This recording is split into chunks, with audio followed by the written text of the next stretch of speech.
Live from Fargo and serving you on TV, online, and on the go. This is Valley News Live at 5. It's been raining cats and dogs all day. We found more drivers than walkers outside today, and those who had to get inside local businesses seem to be picking up the pace a bit.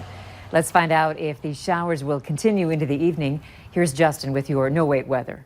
And thank you, Andrew. Good evening, everybody. Yes, we have rain up and down the viewing area right now. A couple of dry slots. We have one into the Devil's Lake Basin and one into Lakes Country, but the bulk of the moisture now just off to the south of Jamestown, approaching the South Dakota border. Some moderate rainfall in that direction. Otherwise, we have light rainfall from Fargo, points off to the north into the Grand Forks area, Crookston, Thief River Falls down to just north of Detroit Lakes. Now, it has been cool out there under the clouds and the rain. Temperatures currently into the upper 40s and lower 50s, and a light breeze from the north of around 5 to 15 miles per hour, making it feel even cooler. And that's going to be the story. Going through this evening, we will see showers with mainly cloudy skies, a northerly breeze, and temperatures near the 50-degree mark. And even though we're having showers and cloudy and cool conditions, we are still having a backyard barbecue. It's our first of the year. Let's send it out to Chief Meteorologist Hutch Johnson right now.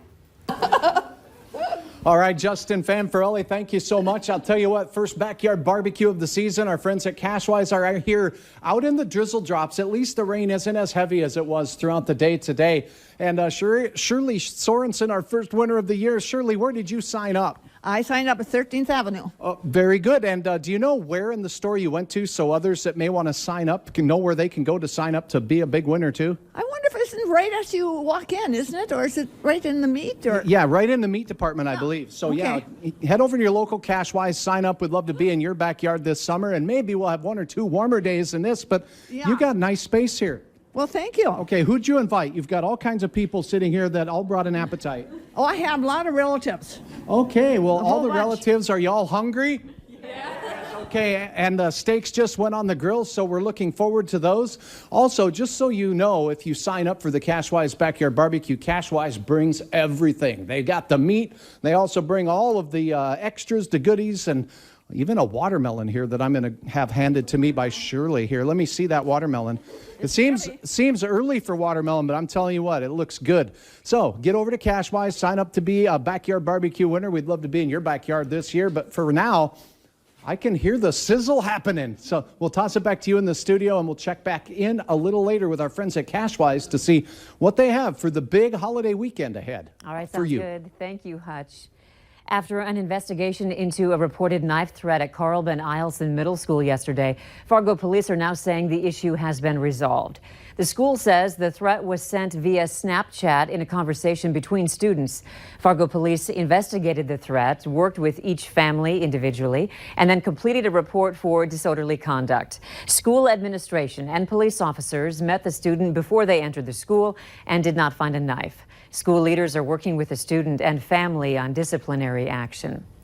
Moorhead police need your help finding a woman who's wanted on several charges. Authorities say 31-year-old Leah Laddergrass is wanted for fleeing in a motor vehicle, using a false name, obstruction, and open bottle charges.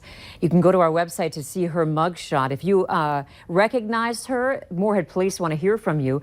Their phone number is 218-299-5120.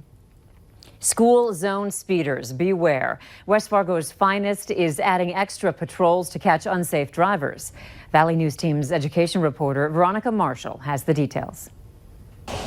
It's very important that kids feel safe from the moment they come to the moment they leave school. Principal Lynn Borman knows without that feeling of security, it can be hard for children to do their best. But thanks to new construction projects funneling more drivers in front of the school, student safety was a concern. The construction project actually started very smoothly, and then we had an additional component kick in, which was the 40th Avenue and Cheyenne Street closing. So that was rerouting additional traffic onto 9th Street. That one because of the traffic, construction can be very troublesome. Kids are unpredictable. A lot of these kids are very excited to get to school in the morning.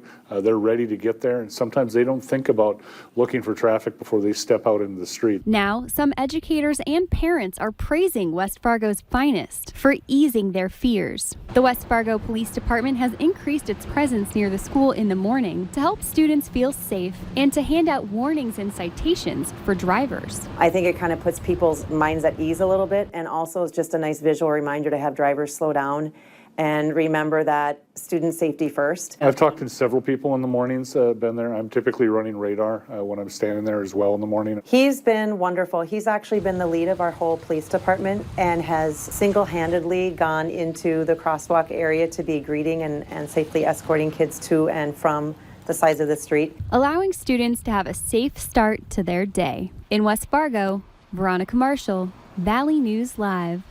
Several Aurora parents are collecting donations to thank the officers for their help. Meanwhile, the 40th Avenue West intersection is scheduled to reopen on June 15th, so congestion in front of Aurora Elementary should ease up after that.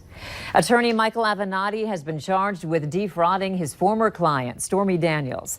An indictment unsealed today in New York City says Avenatti stole approximately $300,000 from Daniels by taking receipt of wire fund payments for her book sales. According to a senior law enforcement official, Daniels is identified in the indictment as victim one.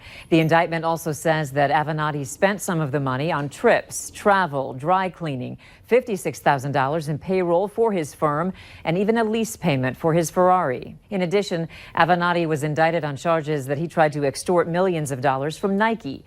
The 48-year-old was arrested in March after federal prosecutors said he threatened to expose that Nike had improperly paid high school basketball players. The Herdina Academy is giving high school students the chance to learn more about the construction trade industry with a 2-week program. Students will work side by side with professionals in the industry. Students can also get some hands-on learning in workshops. We were seeing trends where we were losing workforce in the construction field, and so it's kind of to spark some interest in these students. The Academy will begin on June 3rd. For more information, head to valleynewslive.com and look for this story. Authorities are investigating another drowning death on a Minnesota lake. It happened yesterday afternoon on Louise Lake near Longville. That's in Cass County, Minnesota. Authorities responded to a possible drowning and found a man in the water next to a fishing boat. The body is being sent for an autopsy, and his name will be released once family are notified. This is the second drowning death in that county within a week. A woman is dead after police say she was hit by a car in Pembina County. It happened just after 1 this morning, southwest of Drayton. Police say 21-year-old Hunter Hatloy was driving on 79th Street when he saw someone standing on the side of the road.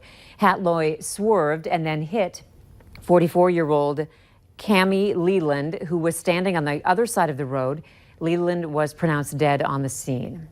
The Fargo-Moorhead Redhawks school day game against the Milwaukee Milkmen that was scheduled for this morning at 11 has now been moved to May 23rd, tomorrow at 12:30 p.m. Schools that had tickets for today's game can exchange them for either the makeup game tomorrow or any other regular season game in 2019.